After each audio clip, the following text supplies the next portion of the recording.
is the third and final day of my bikepacking trip in Sussex and Kent. Links to days 1 and 2 are given at the end of this video. On the final day I visited Scotney Castle. The castle is now a folly and the house is new by National Trust standards, having been built less than 200 years ago. Scotney Castle is located in Kent near Tunbridge Wells, just south of Greater London.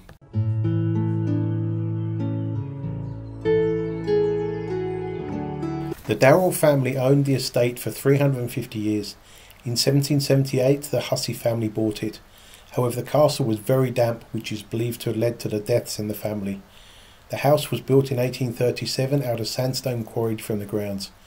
The family moved from the castle to the house for health reasons and had the castle destroyed. In 1939 the Winchester Royal School evacuated to Scotney Castle due to World War II. However, they left 9 months later when they realised it wasn't safe. The reception was used as a classroom. Until the 1950s, the owners used to input names and weights into a visitor's book. Not sure I would have visited.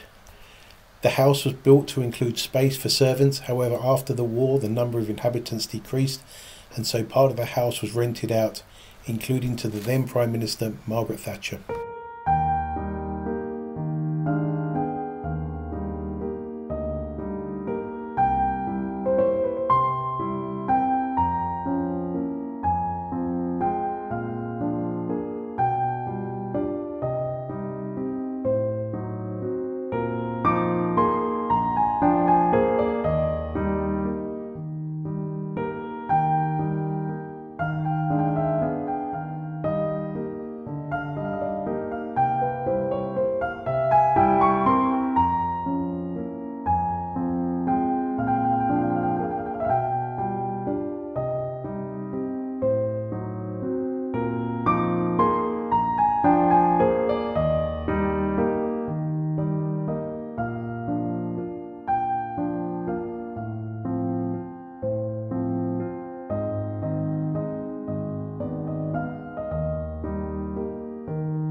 Thatcher room, because she stayed there when she was Prime Minister.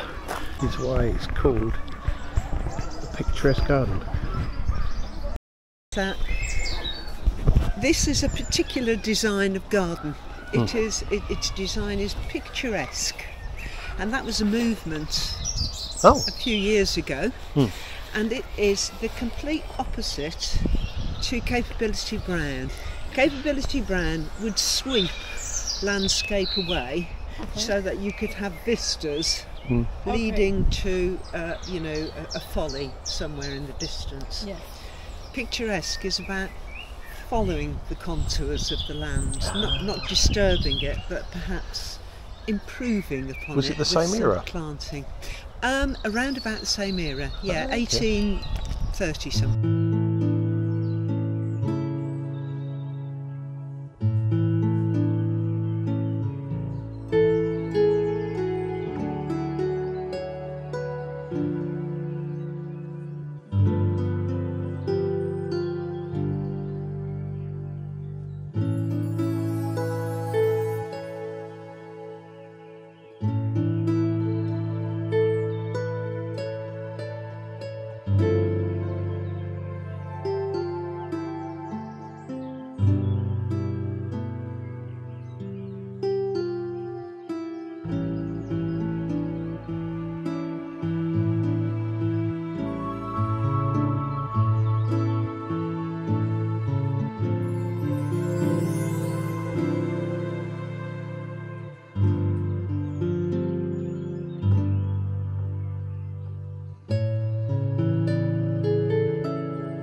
Down here, a couple of green-winged orchids, which are very rare. How long do they flower for? About a month.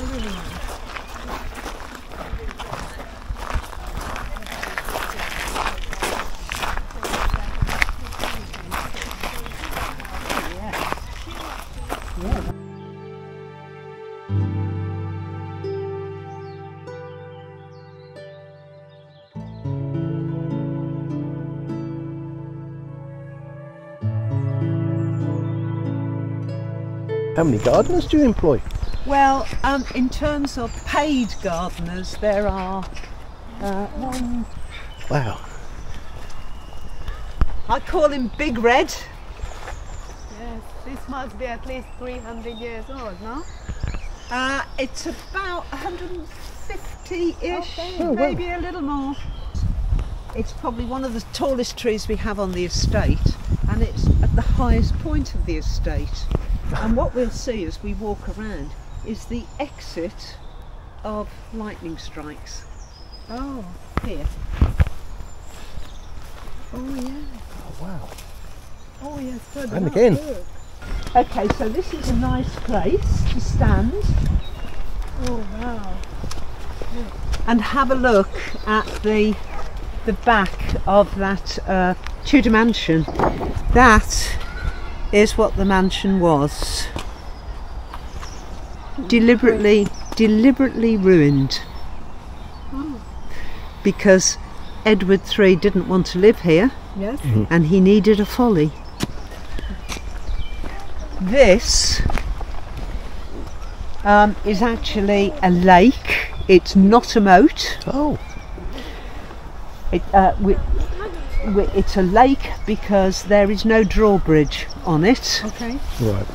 Yeah, they are solid bridges that go across to it. Oh. So what we're coming to now is is an ice house.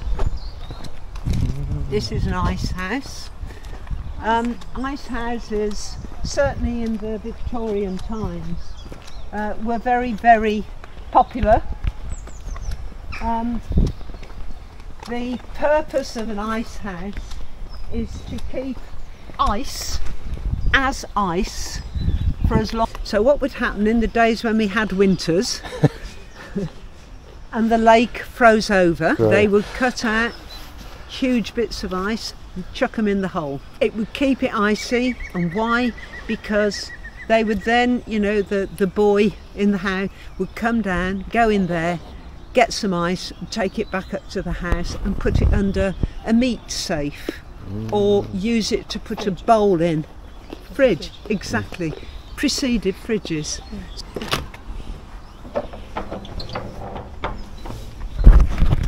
Oh wow, that's deeper than I was expecting. Yeah. Behind you. Now that is a beech tree. It's a very special beech tree. Because in Victorian days what they did was they did what they called bundle planting. So bundle planting means you take half a dozen or so small trees, you plant them all together and you get a more impressive tree very quickly. So instead of having, you know, half a dozen little sticks, they're all together and they grow together.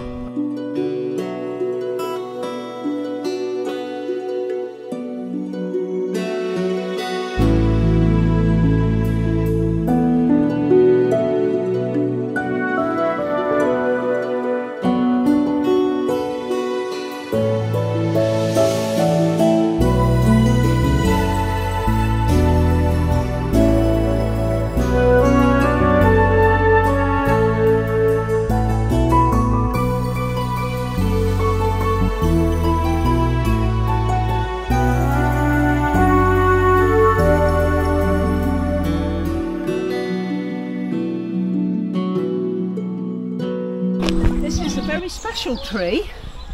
It's one of only maybe half a dozen of its type in the world. This is a deciduous conifer tree. It's a swamp cypress is what it is, and a swamp cypress, but those are knees or elbows which allow the tree to breathe when it's in water, when its roots are in water. Azaleas.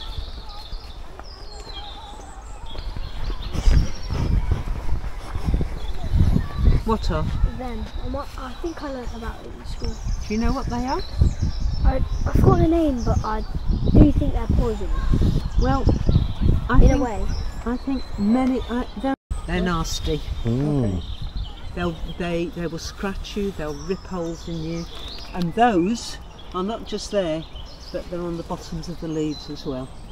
So, if you're near Gunnerer, beware. Don't touch it. Don't touch it.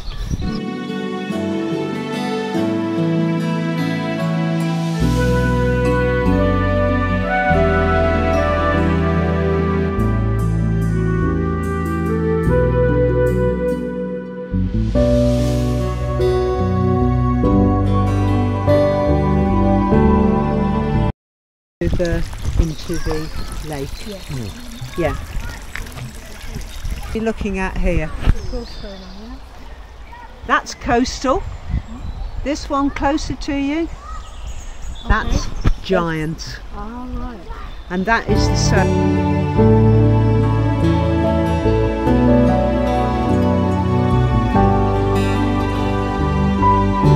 From here you get the feeling of what the picturesque is really all about. Mm. Yes. You've got all those beautiful contours. You can see some of the planting. You can appreciate. Why do they call it picturesque? To look at. So people will sit and they'll paint it, photograph it. Yep. Picturesque. Yeah. I hope you enjoyed my 3-day bikepacking trip to Sussex and Kent. If you haven't yet seen days 1 and 2, please click on the following link. Next week I'll be visiting Yorkshire. If you enjoyed the video, please click the like button, and to ensure you don't miss future trips, the subscribe and bell button. Have a great week.